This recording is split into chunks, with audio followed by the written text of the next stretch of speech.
நீதிமொழிகள் 8:8.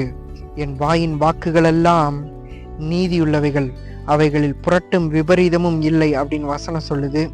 ஞானத்தோட வாயின் வார்த்தைகளும் வாக்குகளும் அது கொடுக்குற ப்ராமிசஸும் நீதியுள்ளது, நேர்மையானது, உண்மையுள்ளது, சரியானது அப்படின்னு பல அர்த்தம் வருது. இது ஒரு பாயிண்ட் ஆஃப் வியூ, ஞானமே பேசுகிற point of view.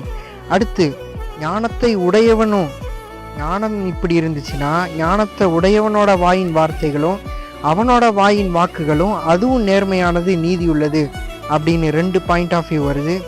Next of அதில் புரட்டு, உண்மையை பொய்யின்னும் பொய்யை உண்மைன்னும் நீதியை அநீதின்னும் அநீதியை நீதின்னும் பெறற்ற வேலை ஞானத்துக்கிட்ட கிடையவே கிடையாது அப்படின்னு ஒரு அர்த்தம் வருது. அடுத்து அதில் விபரீதம் இல்லை, அதில் எந்த விதமான தீமை விளைவிக்கிற செயலோ வார்த்தைகளோ கிடையவே கிடையாது அப்படின்னு வசனம் சொல்லுது. தேங்க்யூ.